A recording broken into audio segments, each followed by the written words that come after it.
मुलाकडून झोपेत असलेल्या आईवडिलांचा वेळा, काच व लाकडी बांबूंनी निर्घृण खून. जन्मदात्या आईवडिलांचा खून करून आरोपी मुलगा हा पोलीस ठाण्यात हजर झाला हुपरी शहरात. यामुळे गावात एकच खळबळ उडाली. हुपरी शहरातील इंग्राळे कॉर्नर नजीक राहणाऱ्या नारायण गणपतराव भोसले व विजयमाला नारायण भोसले या जन्मदात्या आईवडिलांचा सुनील नारायण भोसले या मुलाकडून खून करण्यात आल्याची घटना आज दिनांक 19 डिसेंबर रोजी पहाटे 5च्या सुमारास घडली. आपल्या हिश्श्याची वाटणी देत नसल्याच्या कारणावरून माथेफिरू तरुणाने हा खून केला व खून करून आरोपी मुलगा सुनील हा स्वतः हुपरी पोलीस ठाण्यात हजर झाल्यानंतर या घटनेचा उलगडा झाला.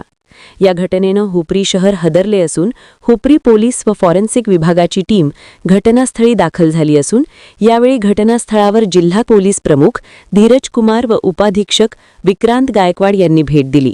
अधिकचा तपास हुपरी पोलीस करत आहेत. विशाल क्रांती वृत्तसेवा हुपरी.